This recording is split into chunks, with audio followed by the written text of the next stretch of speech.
फकत मेरे दिल से उतर जाइएगा, बिछड़ना मुबारक बिछड़ जाइएगा।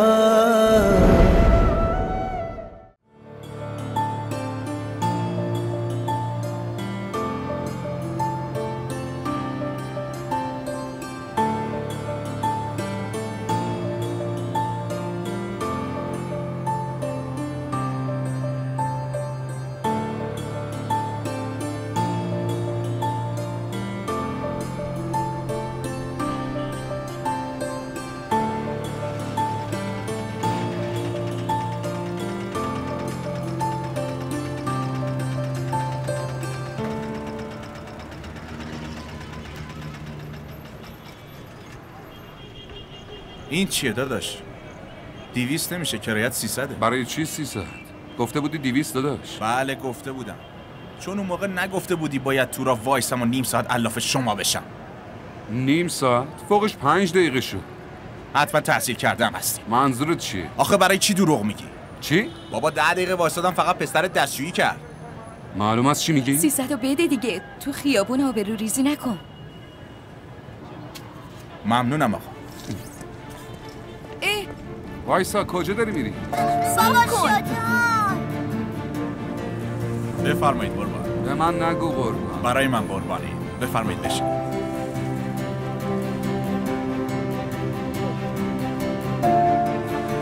بریم. حاضری؟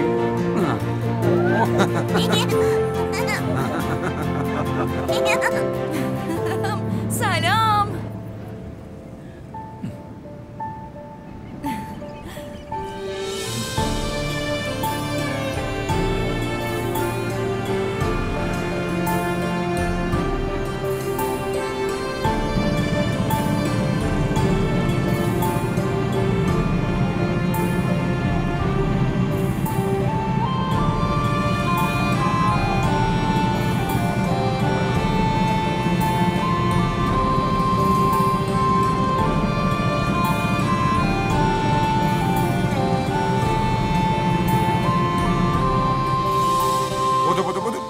گشنمونه. بودو خیلی گشنه ای. وای. خب بیا. بفهم. اینو بخور. بیا بگی. بخور. شب غذای حسابی میخوریم. باشه. بپرس کجا میخوریم؟ خونه میخوریم دیگه. نه خیرم، بیرون غذا میخوریم. برای چی بیرون؟ میدونی چقدر خرج کردی؟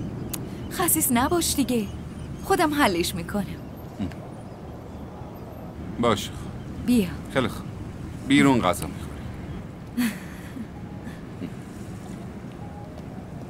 میگم میدونی چی رو؟ ولش کن.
اینو ببین. بیا زودی بگی بشین. به به. خب بیا عزیز. عجب غذای خوشمزه. واو. خوشمزه است نه؟ بشین عزیزم، بشین سر جات.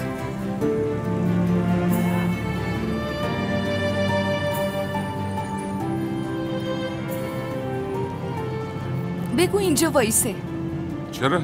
اینجا چی داره؟ میخوام یه چیزی بهت نشون بدم. باشه ولی آخه مخه نیار دیگه، فقط باید ببینی. داداش اینجا وایسه. الان وای میسم. یه لحظه بیا. بوتا بیا دیگه. داداش یه 2 دقیقه وایسی ممنونت میشه. زود باش. این چیه دیگه؟ این همون گردنبنده است. حالا چند هست؟ قیمتشو نپرسیدم، با انوشه اومدم دیدمش. خوشگله نه؟ آره خیلی. 38,000 تا جمع کردم، یه روز بالاخره میخرمش. تا موقع که فروختنش محوش. خب بفروشنش، یکی شبیه اینو میخریم. ولی خیلی قشنگه. جدی؟ زود باش بریم وگرنه باز ازمون پول میگیره. بودو.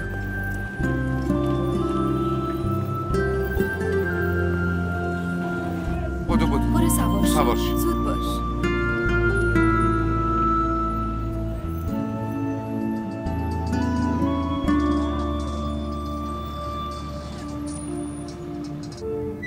برو پسرم، زود دوش بگیر و برو تو تختش. چشم.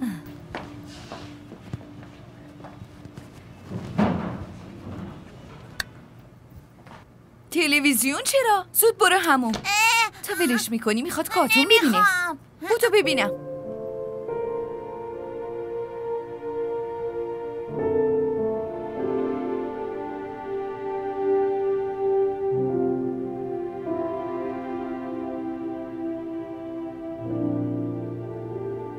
چی داری میبینی؟ دارم میبینم که من چقدر ثروتمندم. خاله چل. جدی میگم، وقتی حس میکنم پول تو جیبم کمه، کیف پولمو در میارم و عکس تو رو نگاه میکنم. بعدش تو یه لحظه ثروتمند میشم. به خاطر اون گردنبنده؟ نه همینجوری فکر کردم، ولی باید قیمتشو بفهمیم دیگه. باید 80-90 تایی باشه. تو هم گفتی خودت 38,000 تا داری، آره؟ آره. پس دیگه میمونه 50-60,000 تا. خیلیه نه؟ 2 تا حقوق منه. خب بگو حالا چیکار کنی؟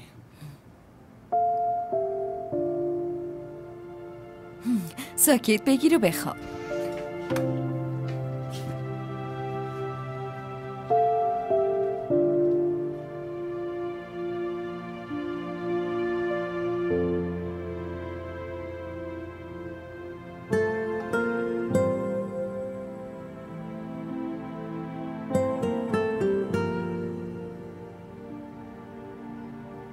فکر کنم هنوز بیداری ها. آخه چطوری بخوابی؟ چه حسی بهت دست میده از اینکه شوهرت نمیتونه حتی یه گردنبند معمولی برات بخره؟ راستشو بگم، من بیشتر از تو دلم میخوادش. خواهشم بخواب. من خوابم نمیاد. آخه دلم خیلی گرفته محوش. چی بگم آخه؟ دلم میخواد همه گردنبندای دنیا رو بخرم و بریزم به پات. داری به هم توهین میکنی. توهین؟ این چه حرفیه میزنی؟ من دارم از خجالت آب میشه. آخه من کی گفتم اونو برام بخری ها؟ همینطوری فقط خوشم اومد ازش. گفتم یه روز میخرمش. اگرم نه که نمیمیرم. بسه بخواب دیگه. صبح باید بری اداره. همیشه دوشنبه دیر میکنی.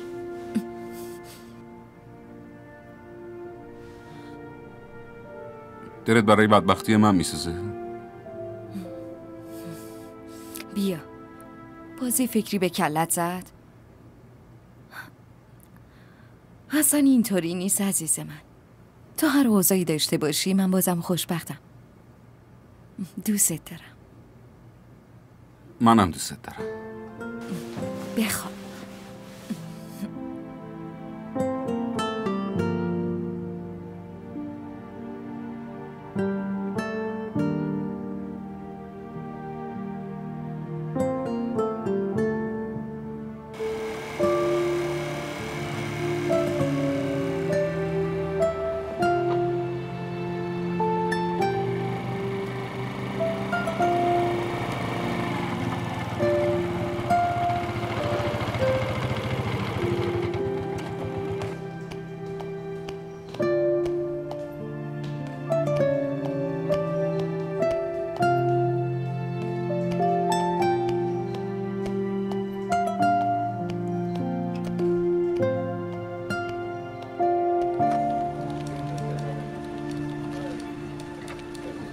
خسته نباشی. سلام آقای شمس، چطوری؟ خوبی؟ حالتون خوبه؟ خوبم، ممنون.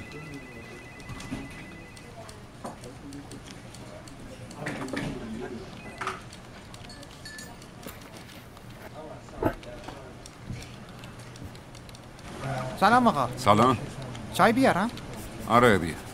ببینم تو که سیگار نمیکشی؟ نه. چرا؟ فقط بعضی وقتا. پس یکی هم به من بده. بله؟ شما میکشی؟ فقط بعضی اوقات میکشی. سیگاری نیست.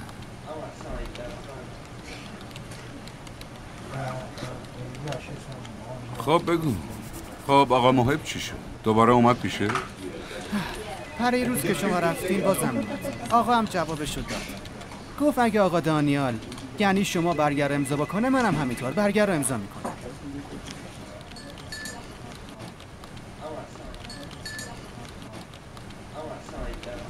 این همون گردنبنده است. حالا چند هست؟ قیمتشو نپرسیدم. با انوشی که اومدم چشم بهش افتاد. خوشگله نه؟ آره خیلی. 38,000 تا جمع کردم تا حالا. یه روز بالاخره میخرمش. بفرمایید چایی.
وقتی حس میکنم پول توی جیبم کمه، کیف پولمو در میارم و عکس تو رو نگاه میکنم.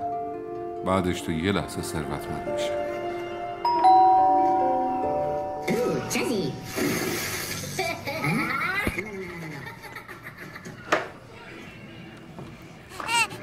سلام. صبح به این زودی؟ تا شب اینقدر هرس میخوردم دیوونه میشدم. چطوری کوپولو؟ کوپولو نه روحام. باشه بابا روحام. برای چی هرس؟ بابا اون داداشم هست احمق.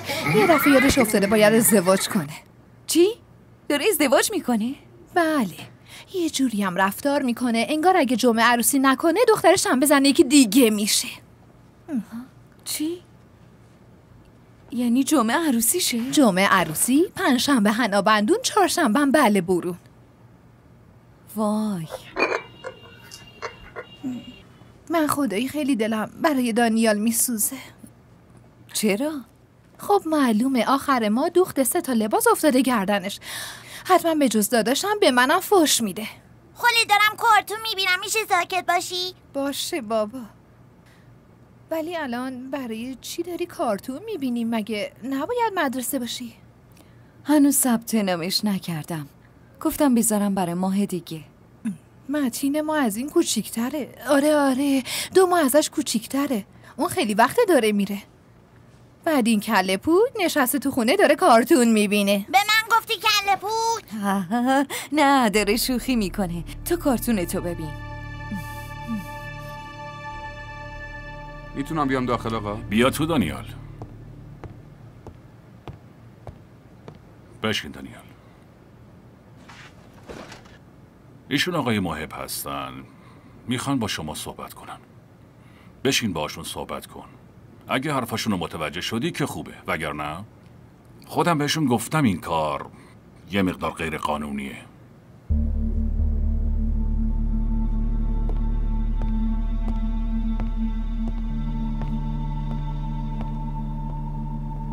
احتمالا رئیس به خاطر شما میگفت یه مقدار غیر قانونیه.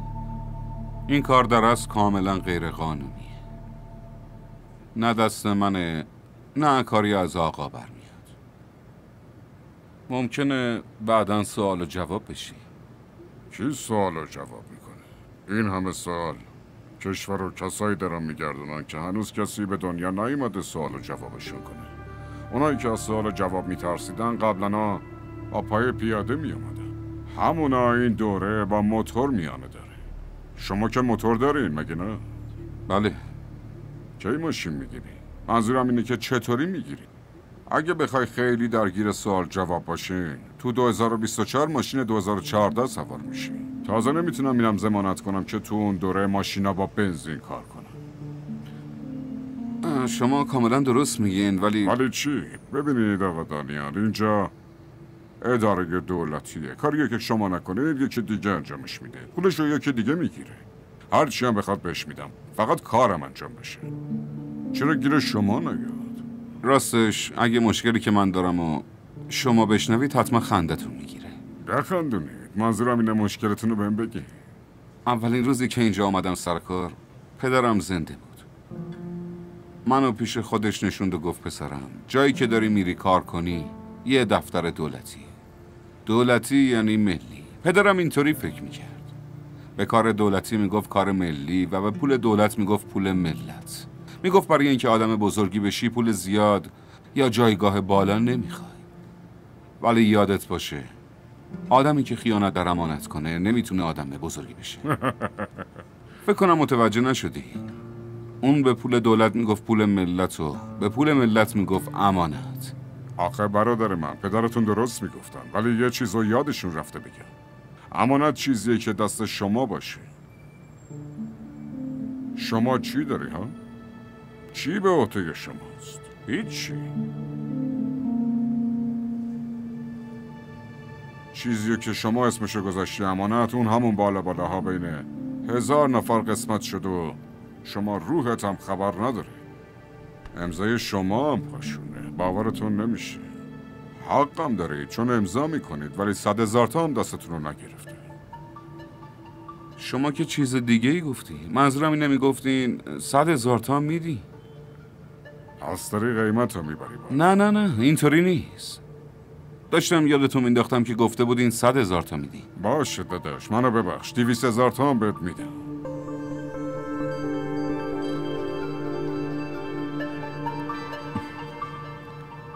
بهم یه روز مهلت بدی. چه خبره یه روز؟ بشینم فکرامو بکنم. اگرم لازم شد برم سر خاک پدرم بگم نظر شما در مورد امانت درست نیست. در مورد شهریه روحام هم بهش بگو. شهریای روحام؟ نه اون مدرسه نمیره. یه روز بالاخره میره دیگه. بالاخره نباید شهریه بدی؟ اونو که باید بدم. چطوری؟ شهریه یه مدرسه خوب از 18,000 تا شروع میشه.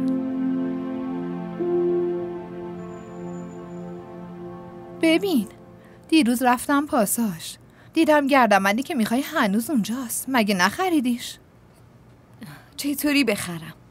1000 تا 2000 تا از پولمون مونده. اونم معلوم نیست تا که کفاف بده. فردام که روحان بخواد بره مدرسه باید از همین بدیم. ولی راجبش بهش گفتم چقدر از اون گردنبند خوشم میاد. پول که نباشه گفتنش چه فایده ای داره؟ بخواد خیلی کارا میکنه. فقط باید یکم ترسش بریزه. مشکلش اینه که خجالت میکشه. یاد حرفای پدرش میفته. پدرش رو که شنیده بودم فوت شده. حرفاش که نمردن.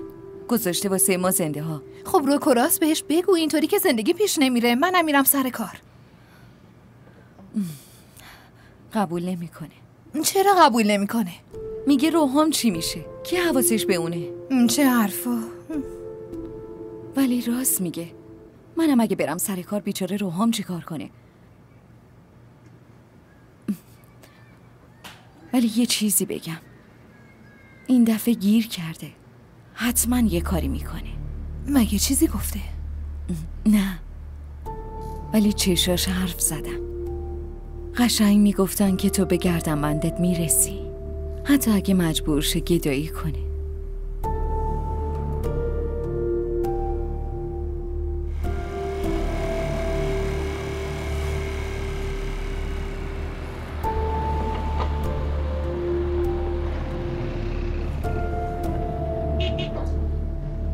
سلام. سلام. برادر این گردنبندو میشه بیاری؟ کدوم؟ اون سبزه. آها، گردنبند سبزه رو بیار. بفرمایید. نه الان نمیشینم، فقط اومدم قیمت رو ازتون بپرسم. فردا میام خرید میکنم. 103,000. 103,000. پس فردا دوباره خدمت. در خدمتم. با اجازتون. خداحافظ.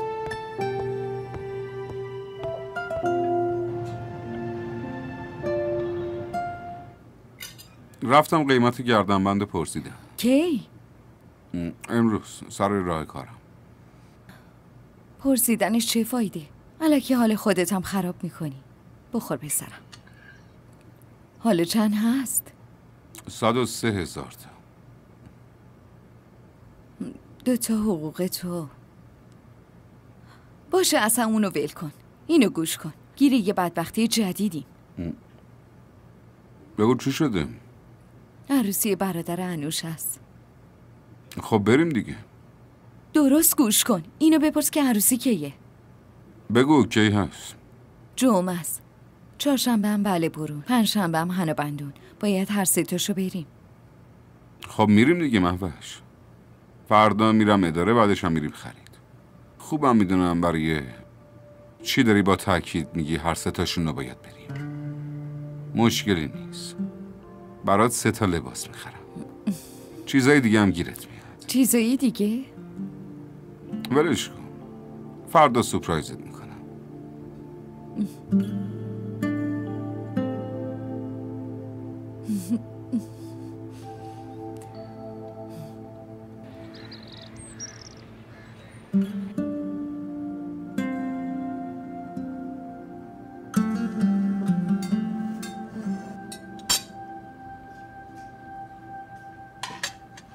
زود بخور دیگه. بخور. من امروز زود برمیگردم. یعنی کی؟ ساعت 2. وا چطوری؟ تو که همش میگفتی نمیتونی قبل ساعت 4 بیای. یادت نیست هفته پیش میخواستم برم دکتر؟ از فردا اوضاع فرق میکنه. دارم با رئیس دوست میشم دیگه. به اصلا الان فکر کن دوست شدیم. حتی من یه روز دیر کردم. چیزی نیست. خب چرا؟ وقتی داره میگه دوست شیم برای چی طولش میدی؟ یه روز که طول میکشه مهوش تا از اصول خودت دست برداری. بعدم بخوای یه دوستی با حدود جدید رو قبول کنی، اونجوری یه روز طول میکشه. حالا نمیپرسی برای چی ساعت 2 میاد؟ آها نواسم پرت شد. میخوام ببرمت کلی خرید کنیم. آماده باش. اینو تموم کن تا برات پراتایی بیارم. بخور دیگه. بیا اینو بخور. آفرین بخورش. 1 2 3 4 5. آفرین. روزت عالی پاپا. یه کاری کن، از انوشی بپرس متین کدوم مدرسه میره. برای چی؟ بابا بالاخره اینو باید بفرستیمش مدرسه دیگه. این کله پوکا کل روزو فقط داره کارتون میبینه. حرفت زشته پاپا. عزیزم انگلیسی هم حرف میزنه. خیلی خوبه پاپا. روز خوبی داشته باشی پاپا. برو. خبر داری شهریه مدرسه چقدره؟ 10-15 هزار تایی باید باشه. میدونی که حقوقت در ماه چقدره؟ 48400. ولی تو میدونی قدرت امضای من چقدره؟ 2 تا پرونده رو که امضا کنم 2 تا چک 100,000 تایی میگیرم. میبینم.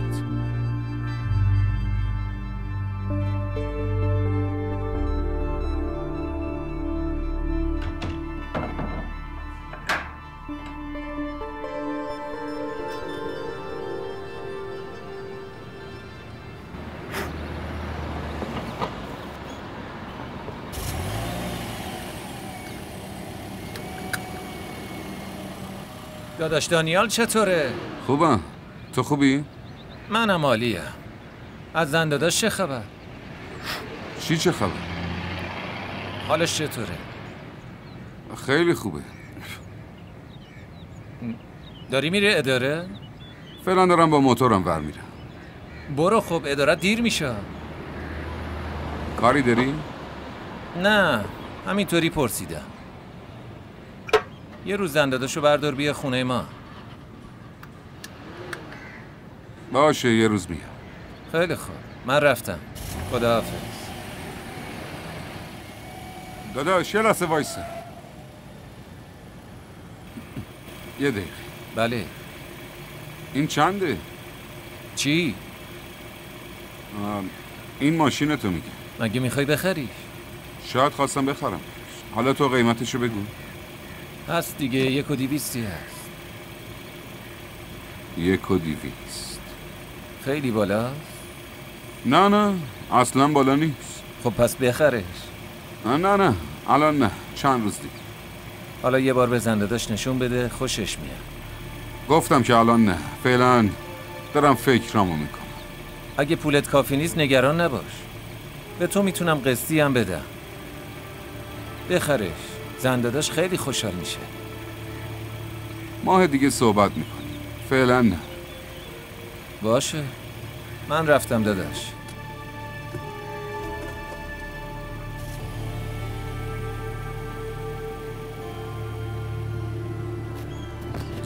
زنده داشت از دهنش نمیافته.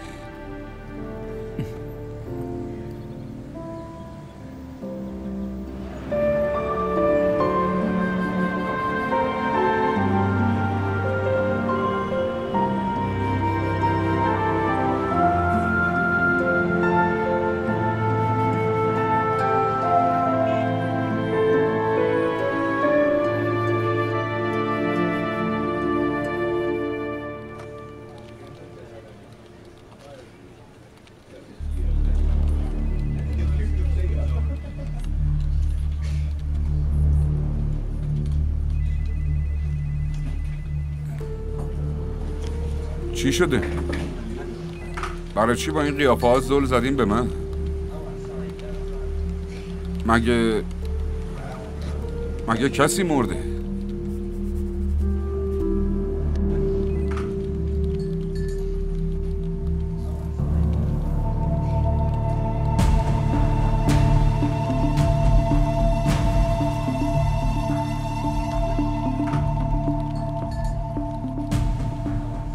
من برمیگردم و با همتون صحبت میکنم. همینجا وای میستید.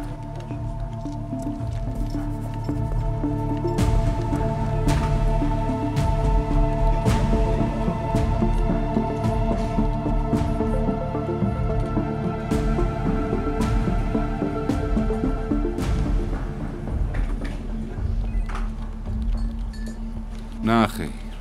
نه خیر رو که همه میگن.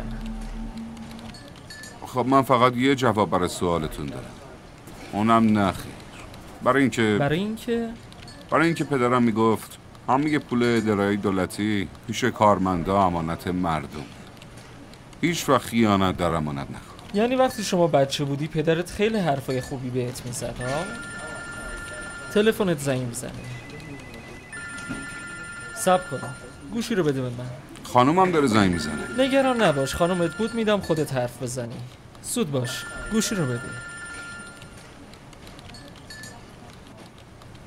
برای چی هنوز نیومدی؟ ساعتو ببین، 3 شده. مثل اینکه خانومته. بیا بگیر.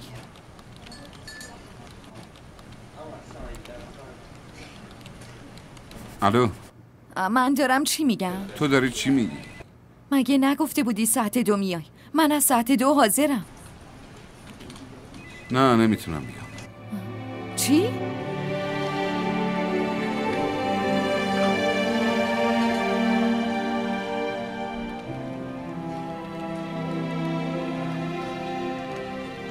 اگه قسم بخورم حرفمو باور میکنی؟ به جونت قسم حرف بابا رو فراموش کردم. تصمیممو گرفته بودم که دیگه پول بگیرم. حتی قرار گذاشته بودیم تو اولین معامله بهم 200,000 تا بدن. حالا اون سورپرایزی که حرفشو زدم حداقل بپرس چی بود؟ میخواستم برات گردنبندو بخرم، همون که میخوای، حتی شاید از اون بهتر. من موتور رو میفروشم. پس چطوری بری سر کار؟ اون مشکل منه. فقط بیا بریم. ولش کن. اگه پرسید میگم ما دستمون خالیه. کی میپرسه؟ انوشه رو میگم. کلی تعریف تو رو پیشش کردم. فکر میکنه تو برام همه چی رو تأمین میکنی. باشه حالا قصه نخور. وایسا. اینقدر بهم امید نده. حرف فروش موتورت هم نزن. موتورت که بیشتر از 30,000 تا نیست. بعد یادته که گردنبند چقدر بود. برو یه چیزی از بیرون بگیر، من هیچی نپختم.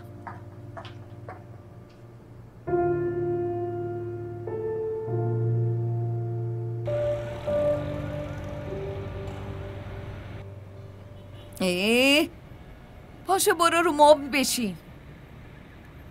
همش داره شیطونی میکنه.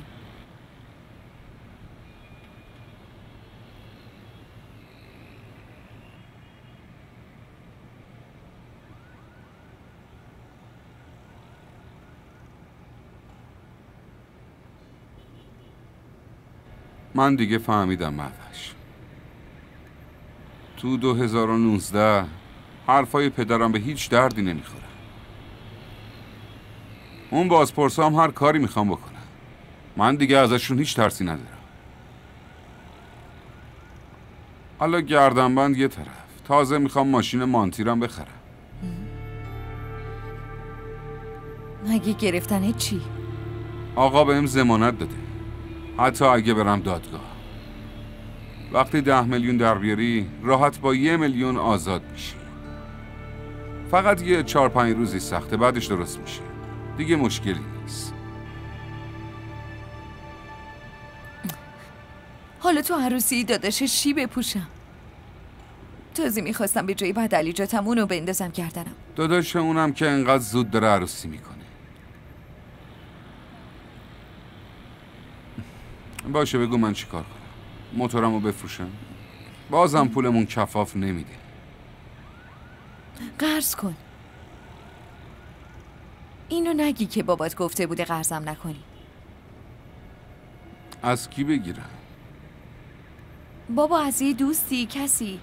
بالاخره توی شرایطی که هست کمکت کنه. من که به جز تو دوستی ندارم. فکر میکردم تو رو که دارم دیگه هیچ دوستی نمیخوام. خودت بگو، اصلا تا حالا پیش دوستم رفتم؟ همه دوستیام با تو. خب برو برای خودت یه دوست پیدا کن. کسی هم پیدا کن که تو شرایط سخت کمکت کنه.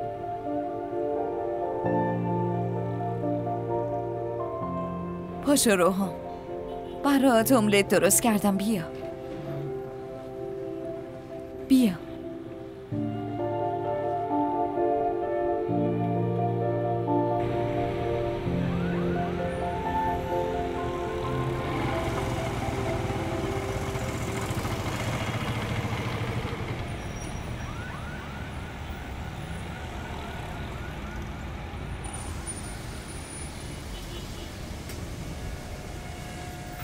داداش نیم. داداش جان 10 کیلو ماهی بده.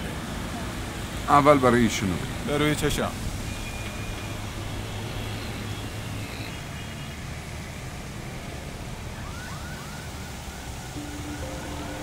قرض کن. اینو نگی که بابات گفته بوده قرضم نکنی.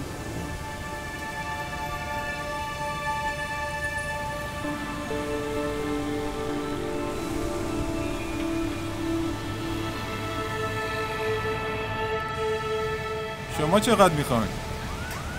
نیم کیلو.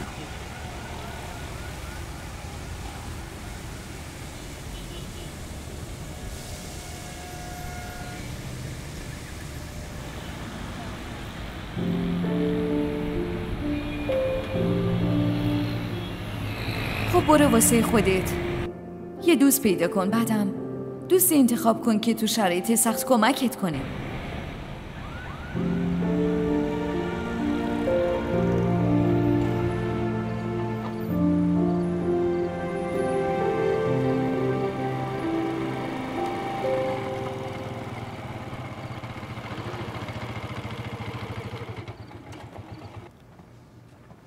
بفرمایید غذا آوردم. مامان خوابیده بابا، منم نخوابوند. تو چیزی خوردی؟ من املت با نون خوردم. باشه خوبه. من برم مامانتو بیدار کنم. باشه؟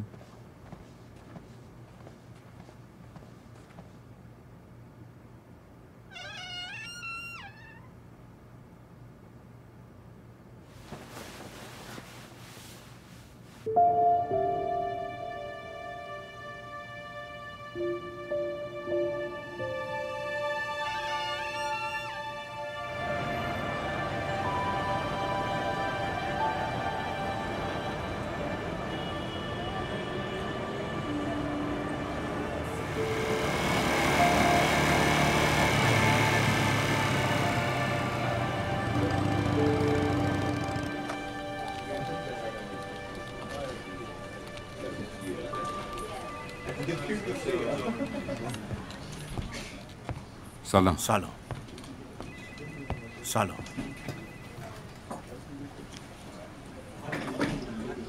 چای بیارم آقا؟ آره بیار. آقا میخواستم یه چیزی بهتون بگم. بگو. من 2000 روپیه قرض میخواستم. از حقوقم پس میدم. آخه خانومم پا به ماهه. همین روزاست که باید ببرمش بیمارستان که بچه رو به دنیا بیاره.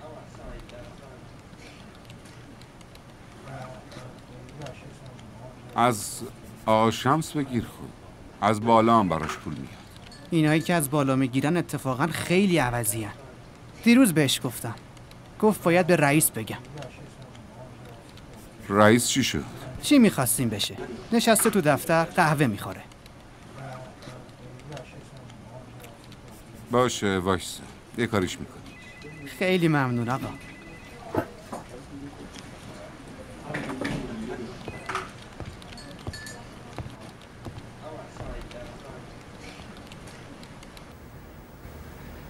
میتونم بیام داخل قربان؟ بیا دانیال.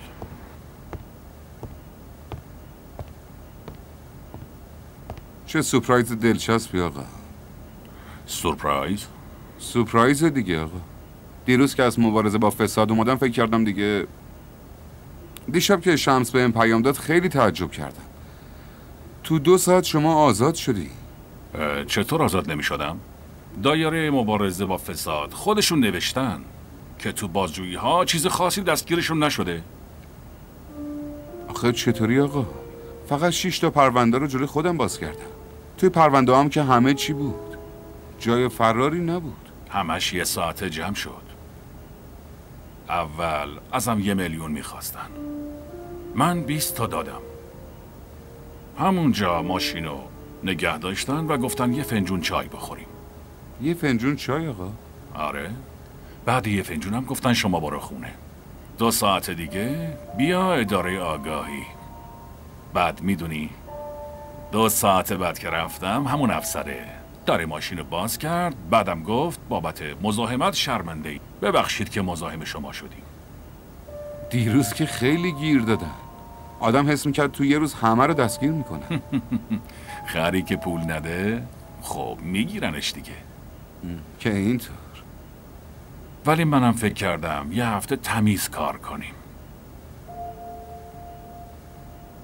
1 هفته آقا؟ چطور؟ چی شده؟ نه آقا بس اون 200,000 تا که شد من قول 1 گردنبندو به همسرم دادم. 2-3 روز دیگه عروسی برادر دوستشه. آخه ناراحت بود دیگه. خیره. خیر چیه؟ وقتی قول دادی به قولت عمل کن. برای خانومت هم گردنبندو بگیر. چطوری آقا؟ حقوقمو که آقا شمس رو صدا کن لطفا. وایسا.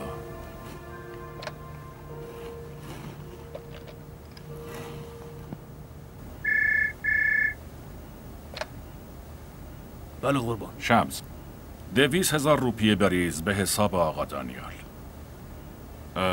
نه تو حسابش نریز. 200,000 تا رو نقد بده باشه؟ تمام. پس مشکل حل شد.